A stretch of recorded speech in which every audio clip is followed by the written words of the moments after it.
The spiritual power of man's word.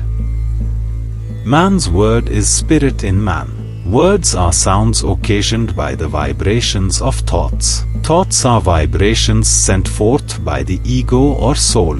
Every word that leaves your mouth ought to be potent with genuine soul vibration. The words of most people are lifeless because they are spoken automatically, without being impregnated with soul force. Too much talking, exaggeration, or falsehood weakens the power of your words. That is why the prayers or words of such people do not produce any desired changes. Every word you speak must represent not only truth, but also some of your own realized soul force. Words without soul force are like husks without the corn. Words that are saturated with sincerity, conviction, faith, and intuition are like vibration bombs, which can explode the rocks of difficulties and create the change desired. Avoid speaking unpleasant words, even if they are true. Sincere words or affirmations repeated understandingly, feelingly, and willingly are sure to move the omnipresent cosmic vibratory force to render aid in your difficulty. Appeal to that force with infinite confidence, casting out all doubt. If your affirmations are spoken with disbelief, or while looking for the desired result, your attention is deflected from its goal. You should not sow the vibratory prayer seed in the soil of cosmic consciousness, and then continually dig it up to see if the desired result has germinated. The God-given power of man. It should be remembered that there is nothing greater in power than cosmic consciousness or God. Thus, you should seek its aid alone. This does not mean that you should make yourself passive, inert, or credulous, or that you should minimize the power of your mind. Remember, God helps those who help themselves. He gave you willpower, concentration, faith, reason, and common sense to use to help heal yourself. But in using your willpower or common sense, you must not rely solely on your ego and thus disconnect yourself from the divine force. Always feel that you are using your own but God-given power to heal yourself or others. A balance must be struck between the old idea of depending wholly on God and the modern idea of depending wholly on the ego. Mental responsibility for chronic diseases.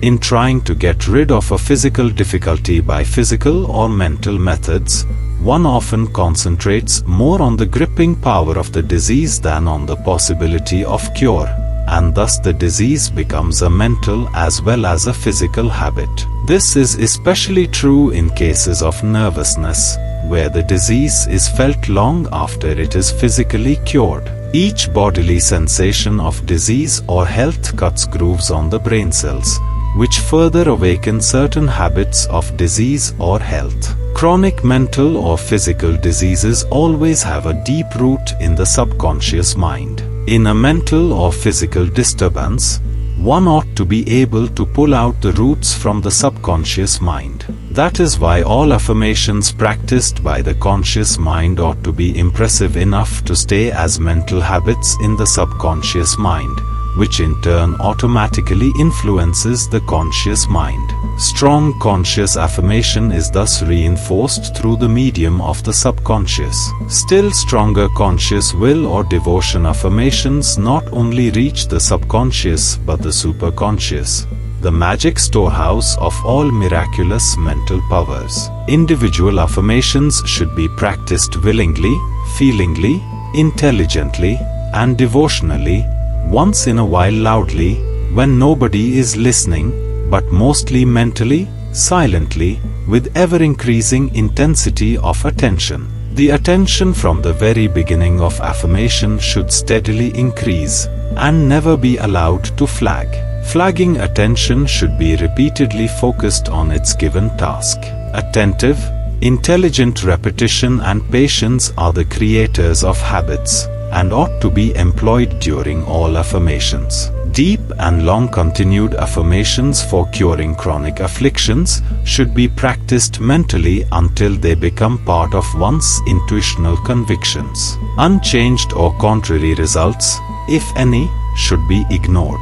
It is better to die, if death has to come, with the conviction of being cured than with the consciousness that a mental or bodily ailment is incurable. Another fact should always be remembered. Though death is the necessary end of the body according to present human knowledge, the time of death can be changed by the superconscious power of the soul. In order to reach the superconscious, affirmations must be free from all uncertainties, doubts, and inattention. Attention and devotion are lights that can lead even blindly uttered affirmations to the subconscious and the superconscious. The greater the power of attention and devotion, the farther they can usher the vibrations of different affirmations to their subconscious or superconscious destinations.